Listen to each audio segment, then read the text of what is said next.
Baru saja kubuka pintu dan berjalan 2 langkah untuk masuk, keningku langsung berkerut dalam saat kulihat anak-anakku berada di dalam kamar rawat Elliot dengan kedua tangan yang ditempelkan lembaran tisu basah. Tidak, tidak. Bukan tisu basah, tetapi tisu kering yang dibasahkan.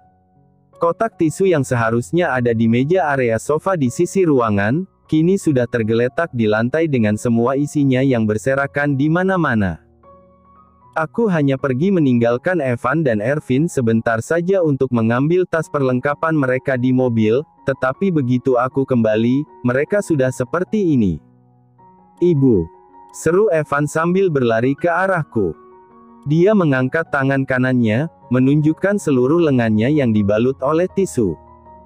"Apa yang kau lakukan dengan tanganmu, sayang? Lihatlah, bajumu jadi basah begini," ujarku seraya berlutut di hadapan Evan. Bermaksud melepaskan tisu-tisu itu dari tangannya, dia malah merengek dan menghindar, melarangku untuk menyentuhnya. Evan ingin seperti ayah. Dia menunjuk Elliot yang sedang duduk di tepi ranjangnya. Ervin berdiri di samping ranjang Elliot. Mulutnya sibuk mengisap dot, sementara tangan kanannya berpegangan dengan tangan sang ayah. Elliot sudah tak perlu lagi menggunakan alat bantu napas. Kondisinya sudah semakin membaik, walaupun aku dan para dokter masih harus memantau cedera di tangan dan bahu kanannya, serta luka di pinggang kirinya. Maka dari itu, Evan dan Ervin kubiarkan berada di sini lebih lama. "Kenapa kau mengajari mereka main air begini? Aku tidak membawakan baju ganti di tas mereka, Elliot," tegurku seraya menggandeng Evan untuk mendekat ke ranjang Elliot.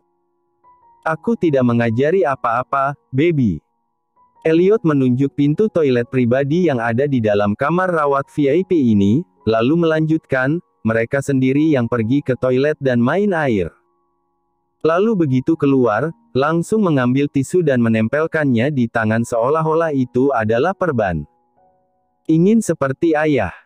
Evan kembali mengulang ucapannya tadi. Kali ini dia menunjuk tangan kanan Elliot yang memang masih diperban dan digips, lalu dia dan Ervin menjerit-jerit sambil menghindar dariku saat aku akan melepaskan tisu dari tangan mereka. Terpaksa kubiarkan saja mereka dengan benda itu. Mereka pintar sekali.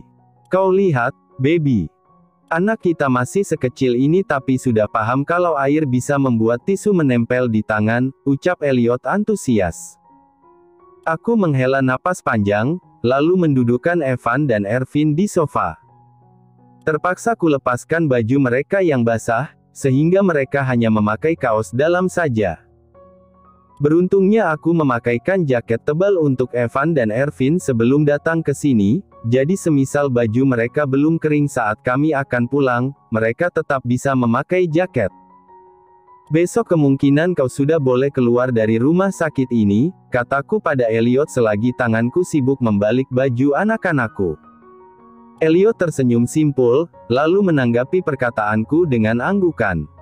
"Sudah 2 hari berlalu sejak kejadian setelah kami berada di rooftop rumah sakit. Kemarin, ayah mertuaku datang ke sini.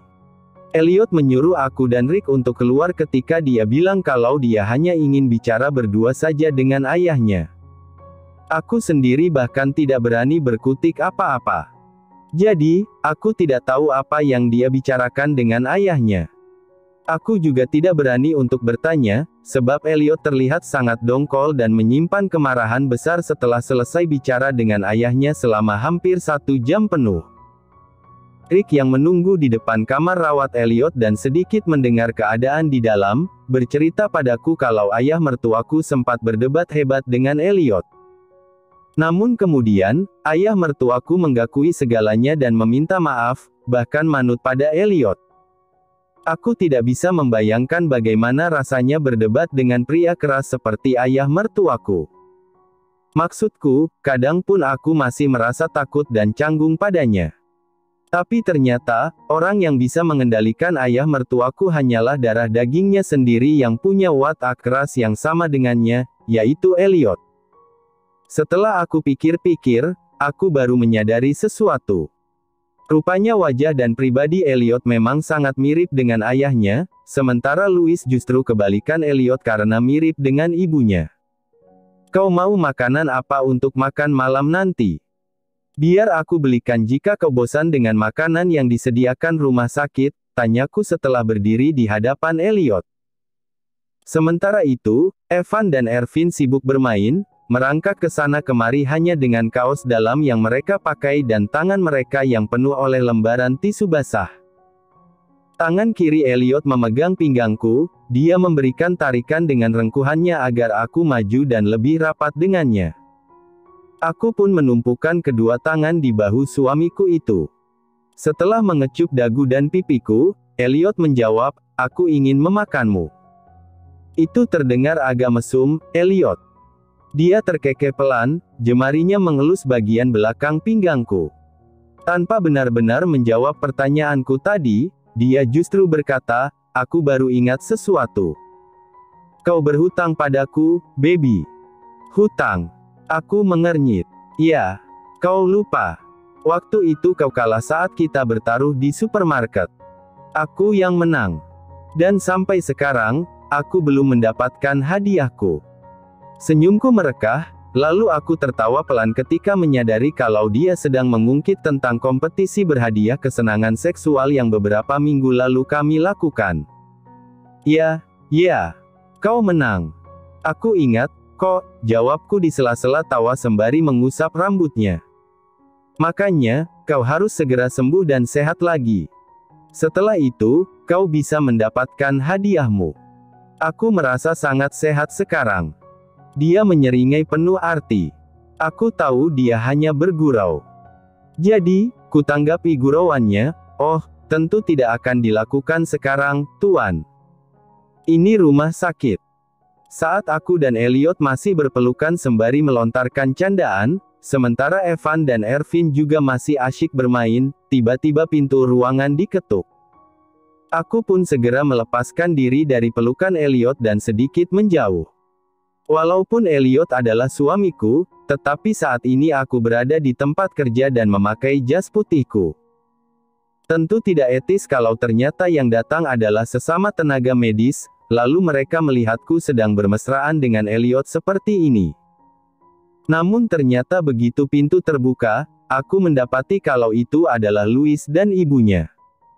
"Kau sudah merasa lebih baik hari ini?" tanya Louis pada Elliot sambil tersenyum tipis. Elliot tentu hanya diam saja dan menatap saudara kembarnya itu dengan tatapan yang benar-benar sulit ditebak. Aku tak tahu apa yang sedang dia pikirkan sekarang. Jika aku perkirakan, setelah Elliot mendengar pembicaraanku dengan ibunya Louis, sepertinya ibunya Louis juga telah mengatakan segala hal kepada Louis. "Kurasa keadaanmu kelihatan lebih baik." Louis menjawab pertanyaannya sendiri karena Elliot mendiaminya.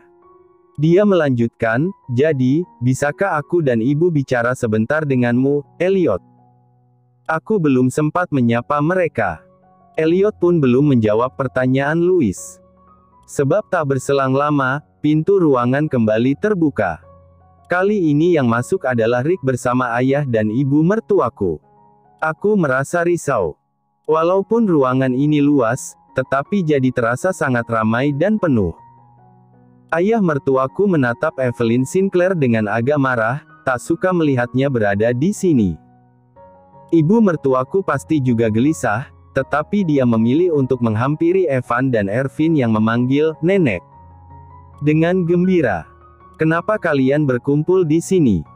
kata Elliot dengan suara baritonnya yang tajam. "Semuanya tolong keluar. Aku tidak suka keramaian." Elliot belum selesai bicara. Dia menatap ayahnya, lalu berkata, "Ayah, keluarlah dari sini.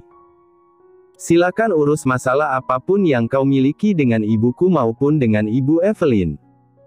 Kami semua masih diam. Aku menatap Elliot dengan risau, tetapi dia justru mengisyaratkan agar aku keluar juga sambil membawa anak-anak kami. Tidak ada yang langsung beranjak selain aku dan ibu mertuaku. Itu membuat Elliot kesal, sehingga dia kembali menitah dengan tegas, "Kalian tidak dengar? Tolong keluar. Kecuali Louis." Aku hanya ingin bicara dengan Louis. Akhir pekan nanti, kita akan pergi. Pergi ke taman. Main pasir. Aku tersenyum dan menggeleng pelan pada Ervin yang aku pangku. Sembari mengusap-usap mulutnya menggunakan tisu basah untuk membersihkan bekas makanan yang belepotan di sana, aku menjawab, "Tidak, sayang. Kita akan naik pesawat, lalu pulang ke rumah ayah dan ibu di New York." Evan sedang berjongkok di dekatku sambil mendorong truk mainannya.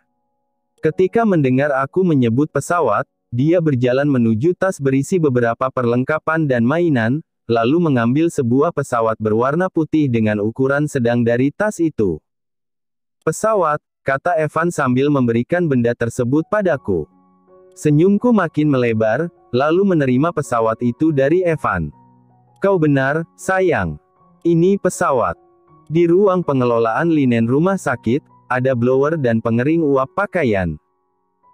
Aku meminjam pengering itu untuk sedikit mengeringkan baju Evan dan Ervin yang lembab karena tadi mereka main air, sehingga aku bisa memakaikan baju itu lagi untuk mereka, agar mereka tidak berkeliaran dengan tubuh yang hanya berbalut kaos dalam dan celana.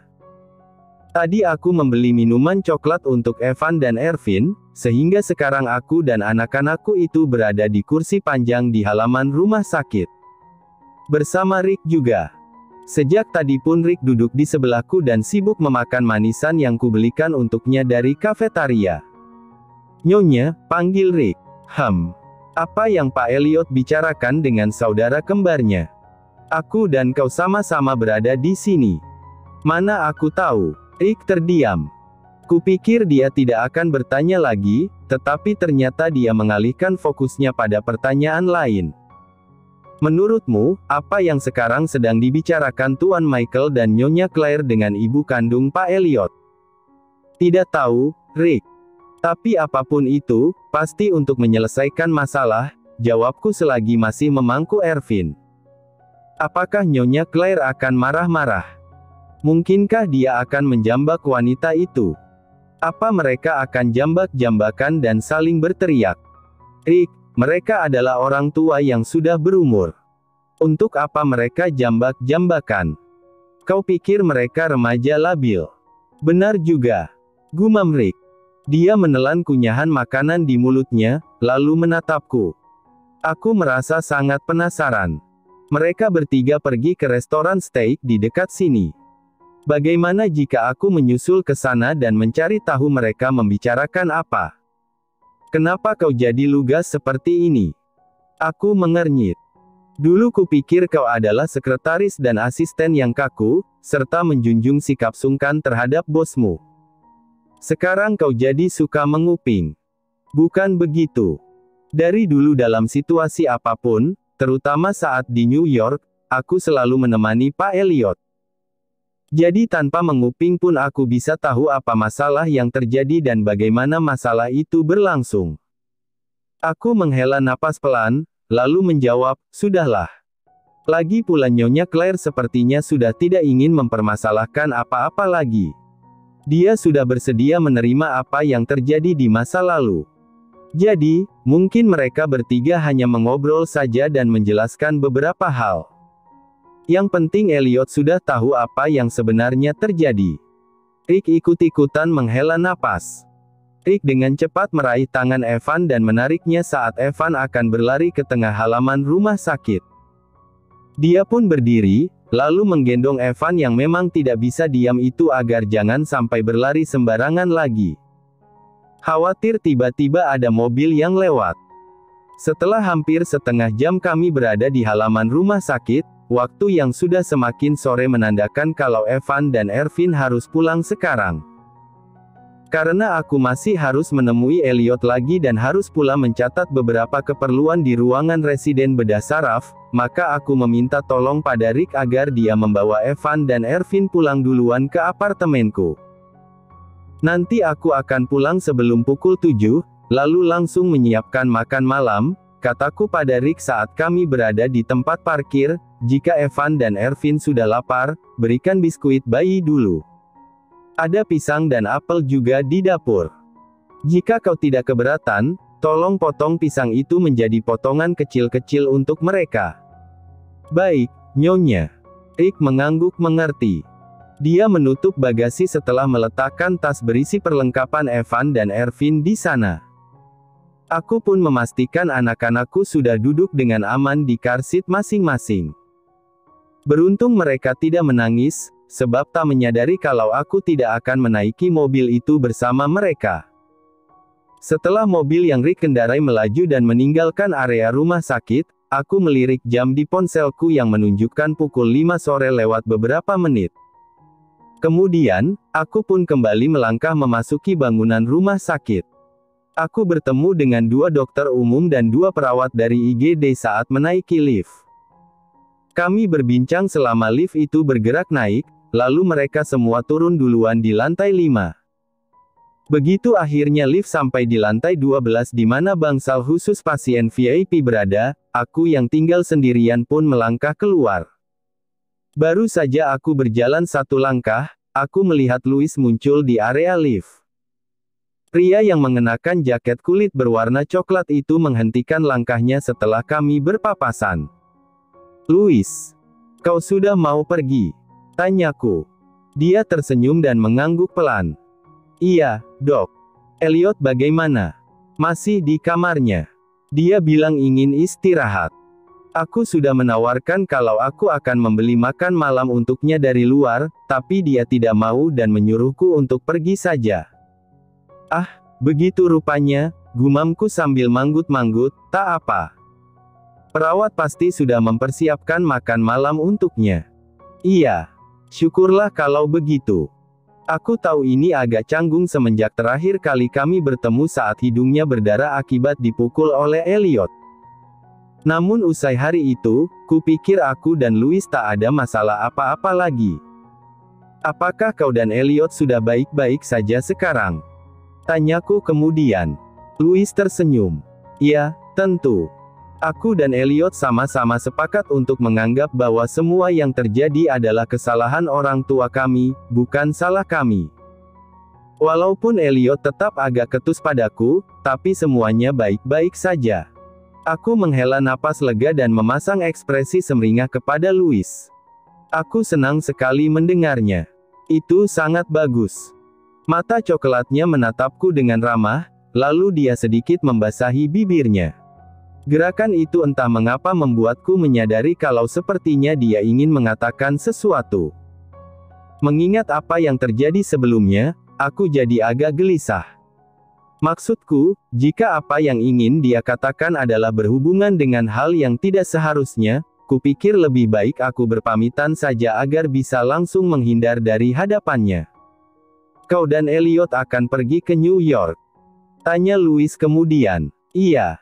Kemungkinan kami berangkat akhir pekan nanti, beberapa hari setelah Elliot pulih dan boleh keluar dari rumah sakit," jawabku. "Kau tidak akan tinggal di kota ini lagi, Dok." "Sayangnya begitu. Lagi pula asalku dari New York." "Kau tahu," setelah waktu itu menebak dari aksen bicaraku, "kan?" Louis terkekeh pelan dan mengangguk. Dia mengulum bibirnya sejenak, lalu bertanya lagi, "Kenapa kau dan Elliot tidak menetap di sini saja?" "Beberapa tahun lalu, aku menetap di sini karena ada masalah yang terjadi padaku dan Elliot di New York, tapi tidak bisa kuceritakan apa masalahnya. Kalau Elliot tidak pernah datang ke sini untuk menjemputku, aku memang akan menetap di sini sampai seterusnya dan mungkin tidak akan kembali ke New York. Tapi ternyata, Elliot datang untuk menjemputku dan anak-anak kami. Jadi, aku harus pulang bersamanya." Louis terdiam selama beberapa saat. Aku pun memilih untuk diam juga. Tatapannya yang cukup dalam membuatku merasa canggung dan memilih untuk memalingkan wajah. Niatku ingin langsung beranjak saja, tetapi merasa tidak enak hati jika mendadak melenggang pergi. "Malam ini aku berangkat ke La," kata Louis, "untuk pameran di Galeri Seni Utama California yang kubilang tempo hari." Aku kembali menatapnya. "Benarkah?" Dia mengangguk singkat. "Pamerannya dilakukan selama sebulan. Tapi, aku hanya hadir untuk acara pembukaannya saja selama 3 hari, terhitung mulai besok." Ah, begitu rupanya. Semoga semuanya berjalan dengan lancar dan menyenangkan untukmu. Kau seniman yang hebat, Louis. Louis mengulas senyum. Sesaat kemudian, dia berkata, kemungkinan akhir pekan nanti aku sudah kembali ke Kansas. Kuharap kau dan Elliot belum berangkat ke New York sebelum aku kembali. Aku merespons perkataan Louis dengan tersenyum dan mengangguk saja. Setelah mengobrol selama beberapa menit, aku pun berkata padanya kalau aku harus segera pergi ke kamar rawat Elliot. Dia juga berpamitan dan menaiki salah satu lift yang pintunya telah terbuka. Setibanya di kamar rawat Elliot, aku melihat suamiku itu sedang berdiri di dekat jendela besar di sisi ruangan. Tangan kiri Elliot memegangi iPad.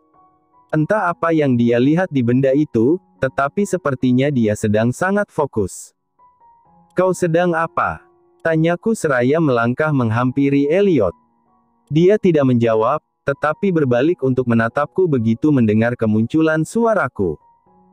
Evan dan Ervin sudah pulang ke apartemenku. Rick yang mengantar mereka, kataku kemudian. Apa kau juga akan pulang? Dia bertanya dengan kening yang sedikit berkerut serius, seolah merasa berat hati jika aku pulang juga. Sebentar lagi. Masih ada sedikit hal yang harus aku urus di lantai bawah. Aku juga masih harus ke sini untuk menemuimu. Elliot meletakkan iPad-nya ke sofa yang ada di dekat kami. Kulihat layar benda itu menampilkan grafik saham Wesley Group, sehingga mungkin sejak tadi dia fokus mengamatinya. Kemudian, dia pun memelukku dengan tangan kirinya dan mencium keningku. Kau tetap belum boleh banyak bergerak. Ayo, kembali ke ranjangmu. Aku sudah memegang tangan Elliot dan bermaksud mengajaknya untuk kembali ke ranjang. Namun, dia malah beralih menggenggam tanganku itu untuk membuat kami tetap berdiri di tempat dan berhadapan.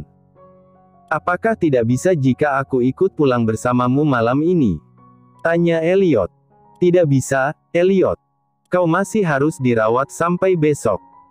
Besok pun setelah pemeriksaan terakhir, semisal ternyata ada kondisi yang tidak memungkinkan, maka aku dan dokter lain akan menahanmu lagi untuk tetap di sini. Elliot menghela napas pasrah. Dia menatap ke arah pintu, lantas kembali bertanya, ibuku ada di luar. Tidak. Dia belum kembali bersama ayahmu. Oh, gumamnya. Elliot mengusap-usap puncak kepalaku. Tentu dia melakukan itu tanpa alasan, karena biasanya pun dia memang sering melakukannya secara tiba-tiba, seperti menunjukkan afeksi.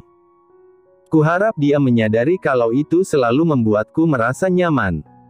Tadi aku bertemu Louis di dekat lift, kataku kemudian, aku senang jika semuanya dapat diperbaiki. Ya. Jadi, apa kau tidak ingin bercerita padaku tentang apa saja yang kau bicarakan dengan Louis? Aku bertanya sambil tersenyum lebar, menunjukkan sikap antusias. Tidak. Aku tidak ingin bercerita apa-apa. Kenapa? Aku penasaran dan ingin mendengarkanmu. Bukan urusanmu, jawab Elliot. Intonasi suaranya memang normal, tetapi raut wajahnya berubah serius. Aku ingin mendengarmu berbagi cerita denganku. Aku istrimu, ujarku pada Elliot. Tentu aku akan berbagi cerita denganmu. Tapi bukan tentang ini. Ini bukan urusanmu. Aku hanya peduli padamu, Elliot. Terima kasih sudah mau peduli. Suara Elliot berubah lebih tajam. Dia melanjutkan, tapi kau harus tahu bahwa karena kepedulian dan rasa penasaranmu yang berlebihan itu, banyak keadaan sulit yang terjadi secara beruntun belakangan ini. Rasa penasaran dan kepedulianmu seperti mengganggu sungai yang tenang, baby. You've done enough. Aku tercenung menatap Elliot, tak menyangka dia akan bilang begitu padaku. Dia melangkah melewatiku dan berjalan begitu saja menuju ranjangnya. Aku pun berbalik untuk menatap Elliot, lalu bertanya, apakah kau menyalahkanku, Elliot? Menurutmu, semua yang terjadi adalah salahku. Well, baiklah. Maafkan aku.